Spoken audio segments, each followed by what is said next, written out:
sana po bigyan niya pa ako ng mahawang panahon para mapaglingkuran ko pa rin ang anak ko para pagkatapos pag-aaral. Gano'n lang po ang kasi wala naman ako ibang mga magawa na trabaho kundi pagtatanim-tanim lang.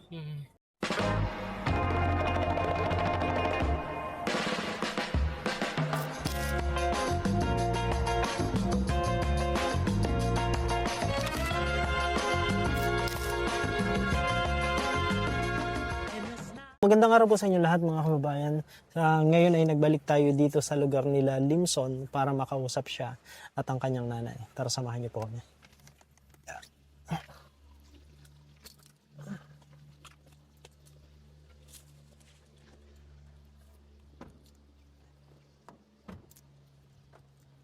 Let's go! Let's go, let's go! Let's go! Ayan, so si Limson po ay sinundo natin dun sa kanilang dorm, sa dormitory. And kasama din natin si Bella at si Jade. Okay, let's go. Salita ka, Limson. Salita ka, hello. Hello po. Nandiyan kaya si nanay? Sinabihan ko na po si kuya. Huwag po mag-alis. Okay.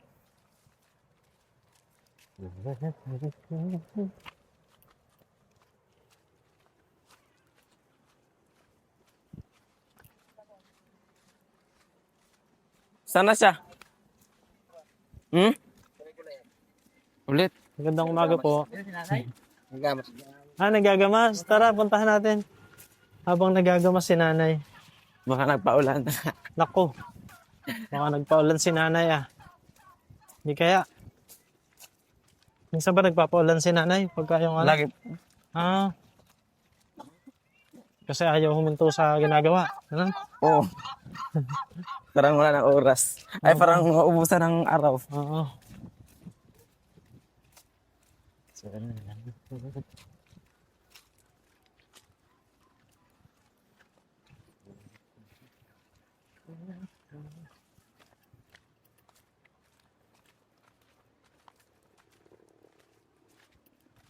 Nandyan kaya?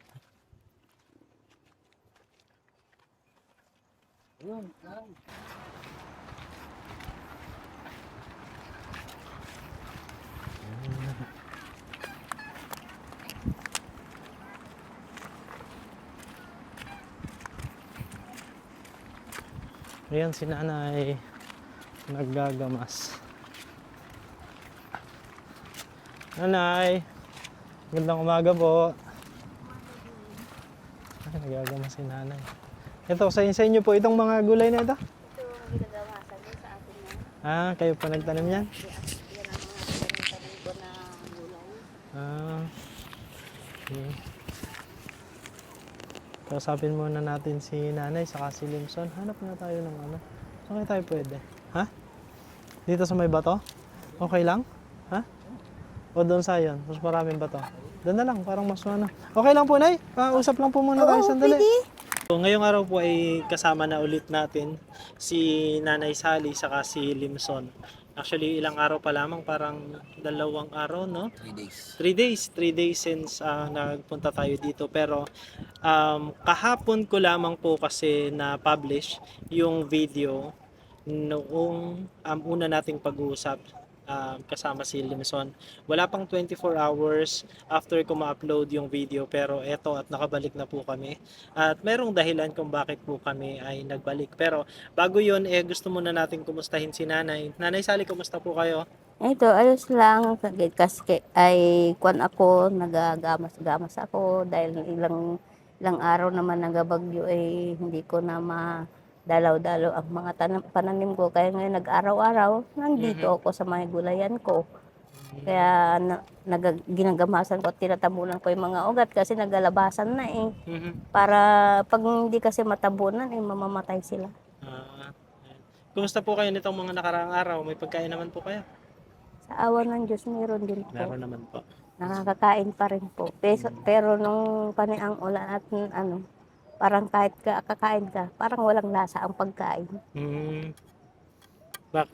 Iniisip niyo pa rin po ba ang pag-aaral itong si Limson? Ayun na nga po eh.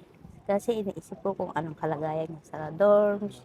Kaya minsan iniisip ko yung para bigyan ako ng Diyos ng kalakasan para masuportahan ko siya kahit pang gulay-gulay lang. Kaya inaalagaan ko mga gulay ko. Para po may pansuporta po kayo sa kanyang pag-aaral. Dahil yan na lang ang tanging ano po eh, pagtatanim. Yan, naiiyak si nanay. Kasi po, Bakit po naiiyak si nanay? nung nandun ako sa bukid, taging paggugulay lang pagsusuporta ko sa kanya. Ngayon, medyo makahinaan na ako. Halos hindi ko na siya naanuhan. Kaya ako nananalangin sa Diyos na sana po bigyan niya pa ako ng mawang panahon para mapaglingkuran ko pa rin ang anak ko para pagkatapos pag-aaral.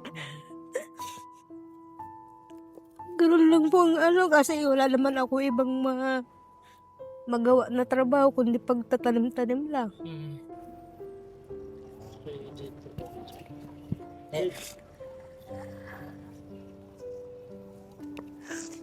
Nung malakas pa ako, nakakasali ako sa mga pautangan na ganyan. Pag oras na panghulugan, nakakaipon din ako panghulog pag nakakabinta ako ng gulay. Ngayon hindi na ako pwedeng sumali dahil matanda na daw ako. Okay po. Kaya nagkatsaga na lang ako na nagatalim-talim ng gulay para naman kunting papaano makatulong ako sa kanya. Ayun po. So, yun talaga yung inaalala palagi ni nanay. No? At sabi niya nga dun sa last interview din natin at sabi niya kanina na yun lang talaga yung dasal niya kay Lord. No? Yung sana bigyan pa siya ng malakas na katawan para nang sa ganun masuportahan sa pag-aaral itong si Limson. No? Ikaw, Limson, kumusta naman yung mga nakaraang araw mo sa school? Ay, sa dorm? Ayos po. Hindi po masyadong, masaya din po kasi, marami po kami doon, tapos maraming kausap, tapos minsan nagkakwentuhan din po kami. Oo. Ayun, tapos nalaman ko po kanina habang nasa sasakyan kami galing dun sa dorm, nakakakwentuhan niya po pala si Defrey. So, close ba kayo ni Defrey? Opo. O anong pinag-usapan ninyo ni Defrey? Ano po, yung about po sa vlog, yung parehas po kami ng tapos nagkatawanan po kami kasi parehas kami ng siya walang nanay, tapos ako walang papa. Parang, parang kabilaan yung Oo. daanan. Kumbaga pareho kayong dumaan sa sa pagkawala ng isa sa inyong mga magulang. So, ano naman ang mga naibalita sa ni Defrey? Meron na ba? Ano po, kagabi po kasi parang hindi kami masyado nakapagkwentuhan kasi may worship po kami kagabi, parang naputol po. May worship po kami kagabi, mga gitara, nagkakantahan po kami. Nag-worship kayo doon? Tapos nagabasa po kami ng mga Bible kagabi. Doon sa Parang- dorm mismo? Opo. Oh, Parang nice. mamayang gabi po meron po ulit. Oo. Kantahan tapos mag-aaral ng Bible. Kasi pareho kayong born again. Opo. So yun bang worship na ginagawa ninyo ay limited sa mga born again na kasama or kahit iba pwedeng Lahat mag-join? lahat po pwede mag-join. Lahat. Kaso yung iba po hindi po sila nag-join. Kasi siguro iba yung nila, iba yung Ibang religious relihiyon. belief. Ayun. Pero okay lang naman yan, ganun talaga, may kanya-kanya tayong paniniwalang pang-relihiyon. Yan ay nire-respeto natin kahit ano pa ang religious belief ng ating mga kasama. Yan. Yun naman yung mahalaga. Lahat tayo naniniwala na may Diyos, kung ano man yung pagkakaiba, kung paano natin i-practice yung ating paniniwala, respeto na lang kung paano natin gawin. No? So yan. Nabanggit mo kasi dati na yung cellphone mo ay binili mo pa noong grade 8 ka. Grade 8 ka pa nagkaroon ng cellphone. Luma na yung cellphone mo. Matagal na din po. Matagal na. Dala mo ba yung cellphone mo ngayon? Opo. Patingin nyo daw. Basag-basag. Yun. Oo nga. Basag-basag na yung cellphone niya. Ayan po, basag-basag na yung Hindi cellphone na niya. napapalitan. Hindi na napalitan. Pag yung talagang hindi na-ari yan at nabasag talaga mismo, pinag-iipunan niya, pinapapalitan ng LCD. Opo. Ayan. Sabihin, nasira na siya. Nasira na. Ano na to eh. Pero ano pa, nagagamit niya pa naman eh, no? Nagagamit mo pa naman. Buti naman. Nitong, so ano pala yung ano muna, ano yung ginawa mo dun sa cash na binigay namin ng nakaraan sa inyo? Yung binigay, ay yung ginawa ko po doon, nagbili po kami ng rice cooker po doon sa doon. Tapos, yun po yung ginapag, ano namin luto ng ano. Kasi po, minsan po, pag basa yung kahoy po sa dorm, hirap po magluto. Tapos, yung ibang pira po, binili ko po na rice cooker. Oo. Diyan po kami nagaluto. Ayun, actually yun po yung napagkwentuhan namin kahapon din ni Defrey, no? Na nangunguha sila ng gatong. Nangunguha sila ng gatong sa bundok, kaso basa, so kailangan pang patuyuin. Kaya parang nagiging mahirap sa kanila yung pagluluto ng kanin kasi libre nga po yung bigas doon. So parang by group sila nagluluto. Kaya lang, parang ang challenge sa kanila ngayon ay um, basa yung kahoy. Pero pwede naman palang mag ano ng rice cooker. Pwede pala yun. Eh, di ba merong rice cooker na malaki? Meron. No, yung pang maramihan, no? Meron. Ayan, oh. Eh, malay mo, di ba, baka merong nanonood sa ating mga, ano, sa ating mga viewers na gusto makatulong pagbili ng rice cooker. Sa doon. Oo, para doon sa dorm. Kasi doon sa dorm po ay merong over 100 students, 150 students doon sa dorm. So, yun yung challenge sa kanila ngayon kasi nga pag tag-ulan, basa yung ano, Gatong. basa yung Di gatong. kagaya nung nanggaling dito si Limson, mayroon siyang daladalang isang ganon na kahoy Mhm. na binigkis ko na medyo tuyo siya. Yun. Aha. Pero nung wala na, nung hindi na siya nakadala, yun, isang grupo naman na siya, sa isang grupo naman siya uli. Nung siya ang grupo, mayroon ako pinadala na kahoy. Kayo po mismo yung nanguha ng kahoy na yan. Yung mga inipon-ipon po nila sa kabilang ilog na medyo tuyo, yun ang pinadala ko sa kanya. Ayan. So, nitong mga nakaraan na araw na cancel ang pasok nyo? Or nakapasok ka na? Ano po, yung nakaraan, nakapasok po kami siguro mga 2, 3. Dalawang araw. Ngayon po kasi sobrang lakas ng ulan, no? So nag-cancel yung klase ngayon. Buti na lang din na nag-cancel yung klase ngayon kasi nagkaroon tayo ng pagkakataon na makausap si Limson, mabalikan sila ni Nanay Sally. So ngayong araw na ito po kasi meron tayong konting kumbaga ay bibigay din para dito sa kay Limson. Kasi pagkatapos po natin na maipalabas yung kanyang video kahapon, wala pang 24 hours ngayong oras na to kasi 11 in the morning ko siya na-publish kahapon. Wala pang 24 hours, meron na pong ilan na gustong magbigay ng tulong para doon sa pag-aaral netong si Limson. So, unahin ko na muna, ayan, pakihawakan muna yung cellphone muna. Unahin ko muna yung siguro yung financial na ibinigay kasi meron kagabi nagbigay si Tita Juliet, si Ma'am Juliet Villaflores. So nagchat siya sa akin kahapon kasi pagkatapos daw niyang mapanood na na-touch siya doon sa story netong si Limson at kung paano ka-supportive naman si Nanay Sally. Kaya kahapon ay nagpadala siya through my GCash account ng 2,000 pesos. So, ibibigay natin muna kay Limson. Yeah. Ayan, so bigyan natin si Limson ng 2,000 pesos. Ito ay galing kay Ma'am Juliet Villaflores. So, ano yung gusto mong sabihin kay Ma'am Juliet? Maraming salamat po kasi pandagdag po ng financial po sa pag-aaral. Tapos, hindi na po problema sa pambaon-baon. Sunod na buwan. Sa susunod na linggo, no? Yung nakaraan nga pong binigay niyo po, may natira pa po. Ay, natira pa. May ano pa po, may 1K pa po. Kasi po yung 1K po binigay ko kay nanay. Tapos yung 1K naman po, yun po yung pinambili namin ng rice cooker. Mm-mm. Tapos yung mga pang-ulam-ulam po sa dorm. Yun po. Okay. Ang galing, no? So talagang binigyan niya din si nanay syempre para huwag na din masyado mag-isip si nanay kasi talagang ngayon, taghirap talaga dito sa Mindoro, napakahirap ng pera sa panahon na ito ngayon. So, yan ay galing kay Ma'am Juliet Villaflores. Ma'am Juliet, maraming salamat po sa inyong tulong para dito sa kay Limson. Sana po ay masibless pa kayo ni Lord dahil napakabuti po ng inyong puso. Thank you po. Ayan. So, pero bukod sa kay Ma'am Juliet ay meron pa ring isa naman na gusto din na magbigay ng tulong para sa iyo.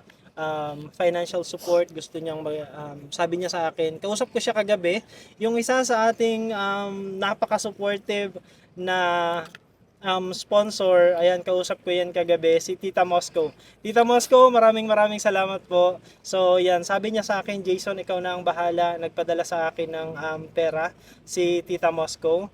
So, gusto niyang ibigay ito sa kay Limson. Ito naman ay 5,000 pesos. Galing kay Tita Moscow naman to. Congrats. Wow. Napaka-Mars. Ayan.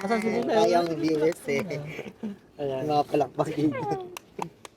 So ito ay, sige, pakiano nga ng kamay mo, Limson, para maibigay ko sa iyo.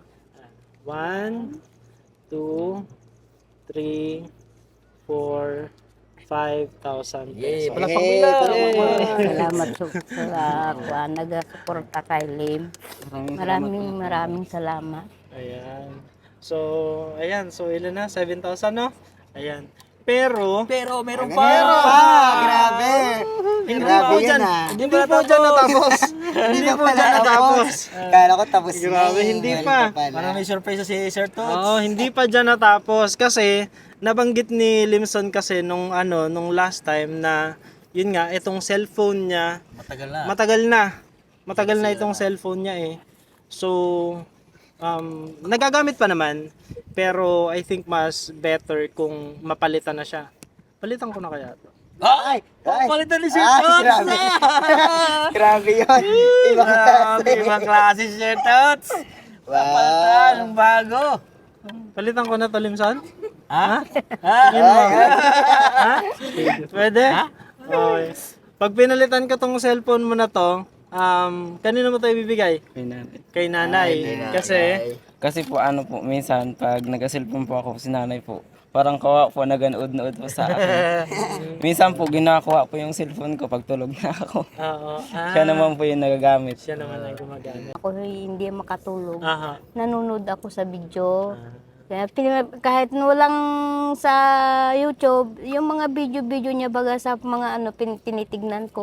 Yung sa cellphone niya lang po. Oo. Kaya ganun lang naman ang ginagawa ko pag hindi ako makatulog nga. Opo. Kasi siyempre ang matatanda, di ba, minsan hindi Mahirap makatulog. makatulog. Yes. Kaya inaano ko minsan yung cellphone niya. Ayan. Pero dahil ngayon ay papalitan ko na nga ito. Papalitan na. So ito, ibibigay na natin to kay nanay. Ibigay mo na. Para, at ito pa po kasi yun, isang bagay kasi na tumatak talaga sa akin noong nakaraan na interview natin sa kay nanay at saka dito sa kay Limson ay yung nabanggit ni nanay na pumupunta siya dun sa mga kapitbahay or dun sa mga iba na may cellphone at sinasabi niya na kumustahin nyo naman si Limson. Alam nyo, sobrang sobrang tumatak sa akin yun kasi alam ko kung gaano kahirap sa isang ina, sa parents natin na parang yung gustong-gusto niyang kumustahin yung anak niya pero wala siyang means. So, pumupunta pa siya dun sa mga kakilala niya na may cellphone para ipakumusta yung anak niya. Kasi yan, si mama, si papa, ganyan din yun. Pagka yung gustong kumustahin, alam niyo yun. Kaya ramdam ko yung ni Nanay Sally.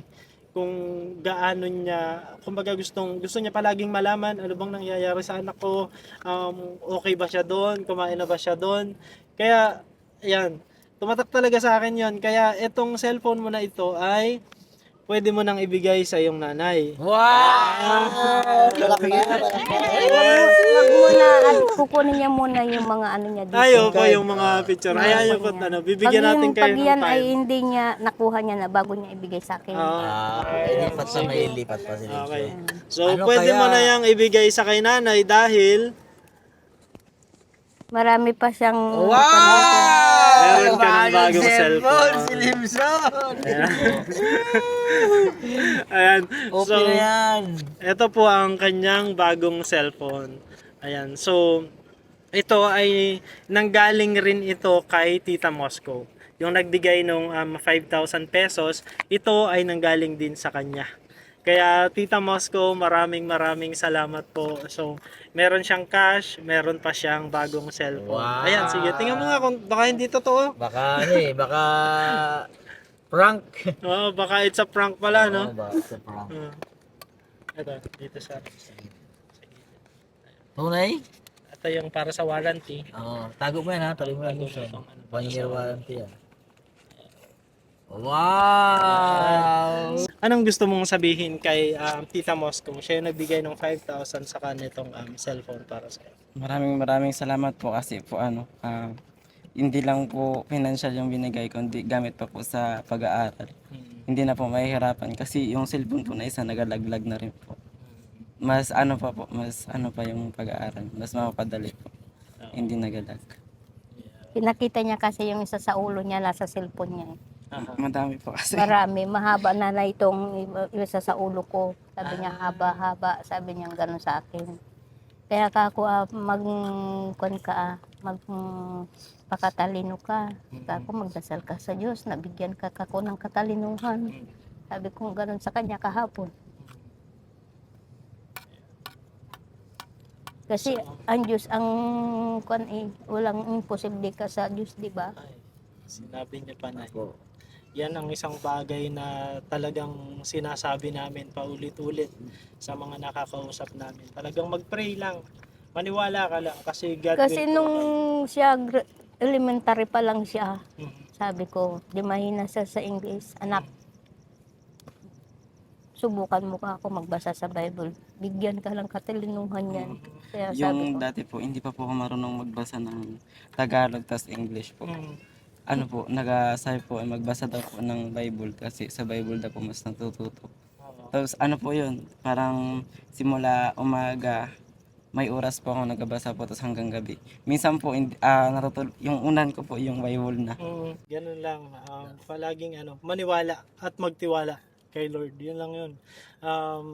Napakalaking bagay nun. Basta maniwala at magtiwala ka lang kay Lord. Ayan.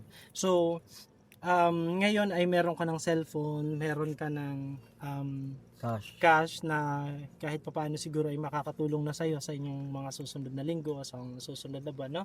Sa iyong pag-aaral. Paano po yan, Nay, sa mga susunod na buwan? Kung halimbawang, syempre, pagkaubos niyan, baka may mga pangangailangan pa din, syempre, sa mga ibang buwan. First year college pa Paano po ang inyong plano doon? sa akin, sir, sabi ko nga sa kanya, basta tiwala lang kami sa Diyos. Kahit sabi wala pa ako sigurado kung saan ako makakakuha ng pang sa kanya, siguro naman ay may swerte na hulong ng Diyos. Yun na lang po, doon na lang ako nagatiwala sa Diyos. Kasi wala ako sigurado kaya sa Diyos na lang ako nagatiwala. Kaya yun na lang ang aking kuwan. Napakalaking bagay talaga yun. Magtiwala ka kay Lord. Pag sa mga susunod na buwan po ba, or sa mga nakaraan po ba na pagkakataon, magkano ang ibinibigay ninyo na kumbaga suporta or baon nitong si Limson sa isang buwan? Minsan, pag yung mayroon akong naiipon, kung ano yung naipon ko, yun na lang binibigay ko. Kasi ako minsan, iniisip ko talaga ang kalagayan niya doon sa dorms Kaya minsan pag sabi ko kung kaya ko pa talaga trabahuin, magtatrabaho ako para masuportahan ko siya. So kumbaga kung magkano po yung inyong ibinigay, yun ang pinagkakasya So yun na ang pinagkakasya niya kasi alam niya na wala naman kaming hanap buhay dito kung hindi kanya lang ano lang, kung ano-ano lang ang kwan namin dito dahil wala man trabaho dito. Hindi man ako, sabi ko nga kay Limson, anak, kung kaya ko pa kipaglabada pa ako. Sabi ko sa Diyos, sana mayroong magtulong sa anak ko na magsuporta sa pag-aaral niya para makatapos. Yun lagi kong pinapanalangin ka ako, may tao sana na katukin ng puso ng Panginoon para tulungan ang anak ko para makatapos. Alam niyo po ba, Nay, na meron ng kinatok ang Lord? Yun talaga. Yun! Maraming salamat Ibang talaga. At klase. kahit kapag dasal ko nangyari na. Hmm. Kaya ayan, malaking pasalamat ko sa Diyos. At may tao na meron siyang inanuhan na tumulong sa anak. Ayun. So, gusto ko pong magpasalamat. Actually, kasi si Ate Josephine, kinontak ko siya kahapon. Kasi dati, back in April, ang sabi sa akin ni Ate Josephine, nag-chat siya talaga sa akin, Jason, bigyan mo ko ng isang estudyante na iso-support ko ng monthly allowance. Sabi niya ganun sa akin. Tapos, kahapon, naalala ko yun. Kasi nga, sabi ko, after ko ma-upload yung kay Limson, and alam ko kasi na sobrang deserving ng batang to na matulungan. So, nag-chat ako kay Ate Josephine. Sabi ko, ate, kung open pa po kayo, baka gusto niyo pong panoorin yung story netong batang si Limson. Ang unang naisagot sa akin ni Ate Josephine ay nahuli na. Kasi meron na daw siyang 3 scholar. Yun ang una niyang sagot sa akin. Pero, tinanong niya ako, sabi niya, private ba ang papasukan niya? Sabi niya, sabi ko, hindi po, public po yun, wala naman pong tuition. Ang kailangan lamang po ay, kumbaga, yung pang-araw-araw na suporta dun sa kanyang pang-araw-araw na gastusin. Tapos, ang sabi niya sa akin ay, sige, Jason, sabi niya gano'n. Susuportahan ko siya ng monthly allowance na 3,000 pesos. Salamat. At hindi naman problema si nanay niya. Kahit hindi na minsan sana kaya si nanay niya magtrabaho, kinakaya para lang mabigyan siya. Kaya yun ang iniisip ko. Kasi gusto niya makatapos. Kaya ganun ang inaano ko sa kanya. Ano po, nanay, ang gusto ninyong sabihin doon sa mga taong kay Ate Josephine na magbibigay ng monthly allowance, ganun din sa nagbigay po ng cellphone at ng financial support? Ano po ang gusto ninyong Ako sabihin? nagpasalamat talaga sa iyakan nila dahil naawa sila sa amin. Dahil ako talaga ay, kung sa tutuusin ay wala sana ako kakayanan magsuporta sa anak ko. Pero sabi niya sa akin, nanay, gusto ko mag-aral. Sabi niya, kaya sige ka ko, samantala yung buhay pa ako, anak ako, para makatapos ka. Para kung kahit ano ko, hanggang saan ka. Yun ang pasalamatan mo ka ako sa Diyos. Pero ang sabi niya, sabi niya ganyan, magsikap ako, nay. Sabi niya, kung hindi ako makapag-aral sa 1 taon, magtrabaho ko, sa susunod na taon ako mag-aaral uli. Sabi man niya. So, ayan na. Ito na yung pinagdadasal ni Nanay Sally, pinagdadasal ni Limson. Ito na yun. Siyempre, napakabuti ni Lord na ibinigay yung mga tao na tumutulong, handang tumulong para itong si Limson ay makapagtapos ng kanyang pag-aaral. So, syempre, kailangan na i-monitor natin yung magiging grades mo, Limson, ha? Kasi, syempre, kailangan makita din ng mga sponsors na talagang pinapahalagahan yung kanilang tulong, yung kanilang suporta, no? Para nang sa ganun din ay kumbaga, maging matagumpay ka dun sa iyong pag-aaral, no? Ayan. So, si Ate Josephine ay nag-send na siya kaagad kagabi ng allowance ni Limson para sa buwan na ito. So, yun ay 3,000 pesos. Lilinawin ko lamang, Limson, ngayon ay ibibigay ko sa iyo yung para sa first month na allowance mo dahil alam ko na sa pagsisimula kasi ng school year, nandyan yung mas maraming gastos, 'di ba? Pero sa susunod na month, ang way ng pagbibigay ko sa iyo ng allowance ay weekly. Okay? So yung monthly, yung monthly na 3,000 gagawin ko siyang weekly ko siya ibibigay sa iyo through GCash kung wala ako diyan para masiguro natin na weekly ay meron kang baon, meron kang allowance, no? So, yun yung gagawin natin. Pero, only for this month, ibibigay ko sa iyo ng buo yung 3,000 pesos. Ibig sabihin, anong date ngayon? 20. 20. August 20. So, by September, mid-September, doon mag-i-start yung weekly. Kasi yung September na allowance mo ay weekly ko na siya ibibigay. Okay? So, ibigay natin kay Limson yung 3,000 pesos na kanyang allowance for this month.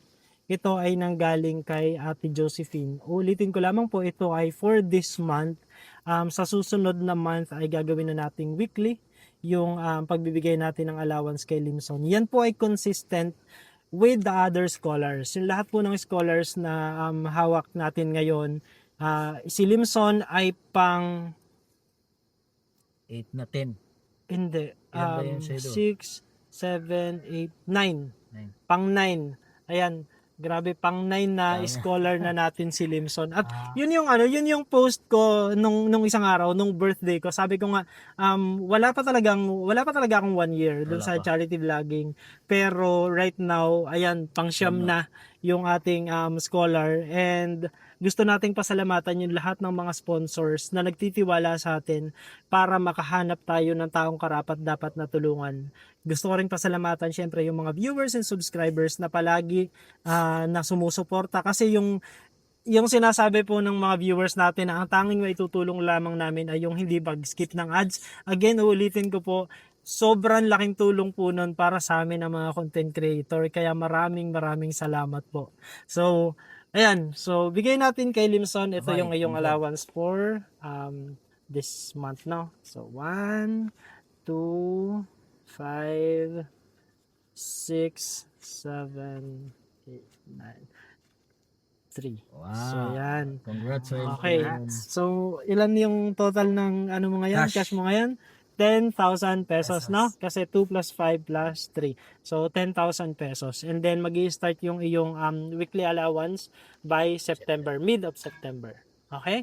Sige. So, ano ang gusto mo sabihin, Limson, sa lahat ng mga tumulong sa iyo? Yung masabi ko lang po, mas lalo ko pong gagalingan po sa pag-aaral. At ipapakita ko po sa inyo yung mga support na binibigay niyo. Hindi po masayang yung suporta niyo sa akin kasi masisipagan ko po mag-aaral para po sa mga binigay niyang tulong. Hindi ko po kayo bibiguin. Ayan. Napakahalaga na, no? Yung hindi mo bibiguin yung mga taong nagtitiwala sa iyo. Isang blessed na araw na naman ang pinagsamahan natin kasama si Limson at si Nanay Sally. So, muli po gusto namin magpasalamat sa lahat ng mga sponsors na walang sawang nagbibigay ng kanilang suporta at pagtitiwala sa buong Pugong Biyahero team. Kasama ko po dito sa Mindoro, syempre si Mastering Ring, si Ren Vlogs, at ang isa naming kasama pa si Jade Vlogs. Paki-subscribe nyo po ang kanyang channel at yung kanyang mga videos. May mga mapapanood po ninyo doon yung aming mga behind the scenes ng aming mga ginagawa. Kaya ganun din po sa suporta syempre ng buong Pugong Biyahero team, lahat ng Pugong Biyahero, Team Davao man yan, Laguna, Luzon, Visayas, Mindanao na Pugong Biyahero, sana po ay patuloy nyo po kaming suportahan. At muli po, maraming salamat po sa ating mga dear viewers and subscribers sa inyong patuloy na panonood, panonood without skipping ads, pagla-like, pag-share, pag-comment. Maraming salamat po. At sa atin po mga kababayan, kung nasa saang panig man po kayo ng mundo, magandang umaga, magandang tanghali, magandang gabi, magandang araw po sa inyong lahat. At ang lagi po namin prayers, tayong lahat ay bless ni Lord. Thank you everyone. God bless and may you have a good rest of your day. Thank you. Bye-bye. Bye-bye, Kalimson. Bye-bye. Bye-bye. Nanay, Limson. Thank you po. Bye-bye.